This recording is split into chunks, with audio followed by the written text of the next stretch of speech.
Hi, Texas 4000 2013. My name's Charlie Saginaw. I was a 2010 Sierra rider, and I wanted to share with you a few fundraising tips that I've kind of obnoxiously named Charlie's 10 Commandments of fundraising for Texas 4000.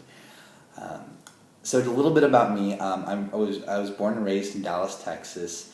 I went to UT. I graduated from UT in June. I studied history. Really had a great time doing Texas 4000. And one thing that I found particular pride in was fundraising, because it fulfills one of the pillars, charity, and it really also fills another one, which is knowledge, by educating potential donors. So without any further ado, let me get to some of the 10 Commandments. So the first one, don't give them a reason not to contribute. In other words, think 3 steps ahead about how could you make this as easy as possible for them to donate. So for me, that meant sending potential donors with the contribution letter. I would send them a pre-stamped, pre-addressed envelope. And that means that they wouldn't have to find an envelope and write the address of the T4K office. Rather, they'd have it there. All they have to do is cut a check and put it in the mail. And that was really useful because they didn't have to do that much more, and none of the mechanical problems get in the way of donating to Texas 4000. The second one is really important, and this is one of my favorites, is know your story. Everybody wants to be a great storyteller, and Texas 4000 is like storytelling boot camp. Every ride dedication, every time you talk to a donor, the real question is, why are you doing this? What motivated you? So what?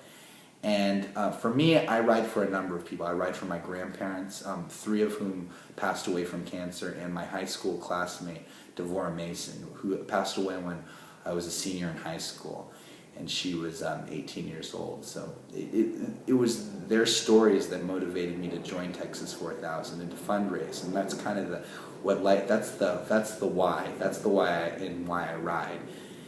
And the next one is reach out to your community.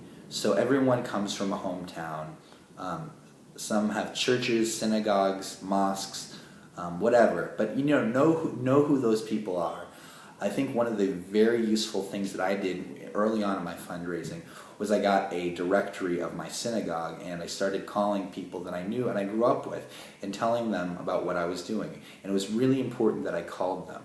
It wasn't that I emailed them or gave them a mass text or Facebooked them or made a group. It was that I called them specifically and explained, what is Texas 4000? Why is it important to me? Who am I riding for? And having the kind of audacity to call someone and ask is a really important thing. So, always make sure that you're courteous and that you always ask that it's a good time, for instance. And if it is, then you can say, well, you can tell them up front that, I'm part of a group called the Texas 4000 for Cancer. It's the longest annual charity bike ride in the world, and we're raising money for cancer research at the MD Anderson Center in Houston. And, and I'd like your support. And then you can tell your story. And as long as you're upfront about what you're looking for, which is a donation, then it all kind of falls into place. And sometimes you'll get told no, but that's part of it. And so that leads me to the next one, is dial for dollars. That means call every person that you can, because every time you explain what Texas 4000 is or answer questions about it, you're going to become better at telling your story. So knowing all about the organization is extremely important and will help you in ways you won't even expect on the ride. So for instance, I broke part of the trailer in, I think it was Lubbock, and there was a big gaping hole in the trailer, and I had a rest day to figure out how to fix this big hole. And it was only by being very good at telling about Texas 4000, what I was doing.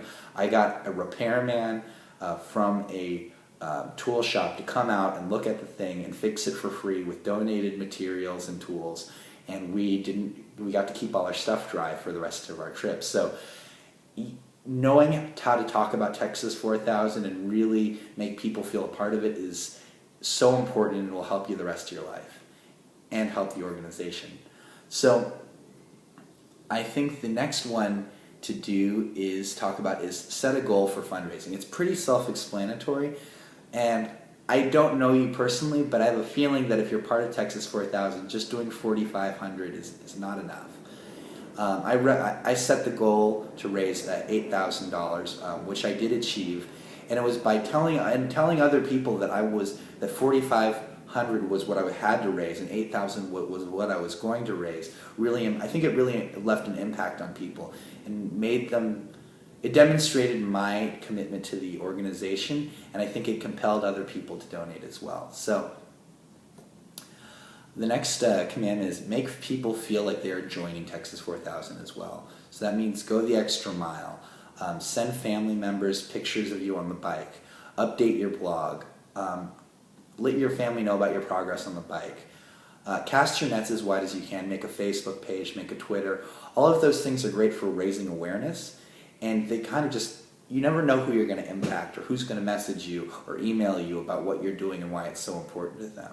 Let their stories motivate you. The next rule is don't let rejection slow you down. There's going to be some people who say no, who don't understand, who think maybe you're just going on a bike ride and they don't understand the whole charitable aspect. And that's okay. You need to continue fundraising and know about the efficacy of your cause and know that it's a noble one. You're asking money for cancer research. It's never a bad thing. So take pride in what you're doing and don't be bashful and don't let them get you down. And I think the best quote that comes to mind is never, never, never give up. So that's how I feel about it. The next guideline is do your homework. Who started Texas 4000?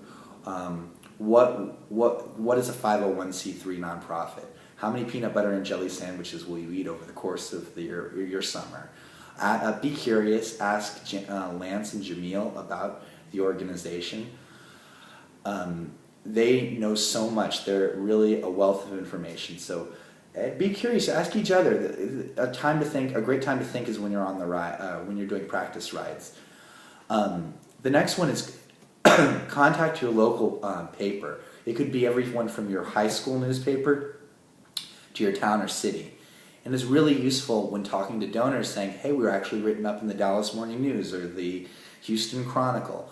I mean, for me, I didn't get into anything too big, but it helped a lot because I got into my high school paper, Yavna Bulldog Press, which is not widely read, but by those who did read it, it was really important, and I got a lot of good donations from those folks. I also got one in the Texas Jewish Post, which was really, really helpful. The last one is wear your T4K t-shirts. I think the difference between you and the guy panhandling for Greenpeace to the onlooker is going to be your jersey. So wear it. Wear a t-shirt. It shows that you live what you're doing. And it's really important. Anyway, those are my top 10. I'm sure Whitney can give you the document that I wrote up. Please don't mind all the spelling errors. I kind of wrote it up real quickly last night. But I hope y'all have an incredible time, and I look forward so much to meeting y'all. When you come through Dallas, I'll make sure to get donations for you. One last thing is when you're on the ride, this is a little bit away, but these same tips will help you eat like kings and queens on your ride, and you're going to be eating like 4,000 to 5,000 calories at least, and so this will make sure you stay well fed. And on that note, I am going to go to work, so I'll talk to y'all later, and I can't wait to meet y'all.